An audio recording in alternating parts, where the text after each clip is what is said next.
بسم اللہ الرحمن الرحیم۔ السلام علیکم۔ 1000 دینار کی لکڑی۔ حضور اکرم صلی اللہ علیہ وآلہ وسلم نے صحابہ کرام رضی اللہ تعالی عنہ کے سامنے بنی اسرائیل کے ایک شخص کے اس واقعے کو بڑے اہتمام سے بیان فرمایا ہے۔ بنی اسرائیل کا ایک شخص 1000 دینار کا ضرورت مند تھا۔ وہ سمندر پار کر کے دوسرے علاقے میں گیا، کسی صاحب حیثیت امیر آدمی کے پاس پہنچا، اس سے جا کر 1000 دینار قرض مانگا۔ امیر آدمی نے کہا کہ میں آپ کو پیسے دے سکتا ہوں، لیکن گواہ کون ہے؟ آپ گواہ لائیے۔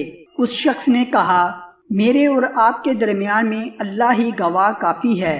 تو صاحب مال نے کہا کہ بھائی پھر کفیل اور ذمہ دار لاؤ، تاکہ اگر آپ نے ادا نہیں کیا تو میں آپ کے کفیل سے وصول کر لوں گا۔ اس شخص نے پھر کہا کہ میرے اور آپ کے درمیان اللہ ہی کفیل ہے۔ صاحب مال نے کہا یہ بات تو سچ کہہ رہا ہے، لہٰذا ایک مدت متعین کر کے 1000 دینار اس کے حوالے کر دیے کہ جب مدت پوری ہو جائے گی تو آپ ہمارا قرض ادا کر دیں گے۔ اس شخص نے کہا ٹھیک ہے۔ پھر یہ شخص 1000 دینار قرض لے کر سمندر پار کر کے اپنے گھر پہنچ گیا اور اسے اپنی ضرورتیں پوری کی۔ جب قرض کی مدت پوری ہوئی تو وہ شخص قرض ادا کرنے کے لیے 1000 دینار لے کر قرض خواہ کے پاس پہنچنے کے لیے روانہ ہو گیا۔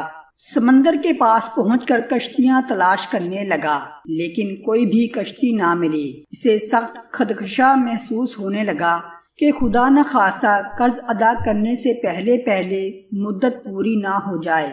سمندر کے کنارے پر مارا پھرنے لگا، کسی طرح کوئی سواری نہیں ملی۔ آخرکار مجبور ہو کر ایک لکڑی میں سوراخ کیا اور اس سوراخ کے اندر 1000 دینار اور ایک پرچی رکھی۔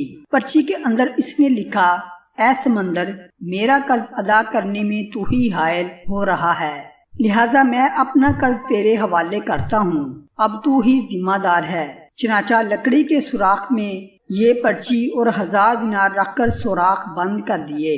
اس کے بعد اس لکڑی کو اس سمندر میں یہ کہہ کر بہا دیا کہ لے اب تو ہی ذمہ دار ہے، اور اللہ سے دعا کی اے اللہ، میرے قرضہ کے ادا کرنے میں یہی سمندر حائل ہے، میں تجھے گواہ بناتا ہوں اور تو ہی گواہ ہے اور تو ہی کفیل ہے۔ جب قرض کی مدت پوری ہونے لگی تو وہ شخص قرض دار کے پاس پہنچنے کے لیے سمندر کے کنارے پر پہنچا تو اسے بھی کوئی سواری نہیں ملی۔ اتفاق سے اس کے سامنے سمندر میں ایک لکڑی بہتی ہوئی آئی۔ جب وہ لکڑی سمندر کے بالکل کنارے پر آ گئی تو اس نے اس ارادے سے اس لکڑی کو اٹھایا کہ گھر میں عورتیں کھانا پکانے میں ایندھن کا کام لے گی۔ گھر لے جا کر چیرا تو اس کو 1000 دینار اور وہ پرچی ملی۔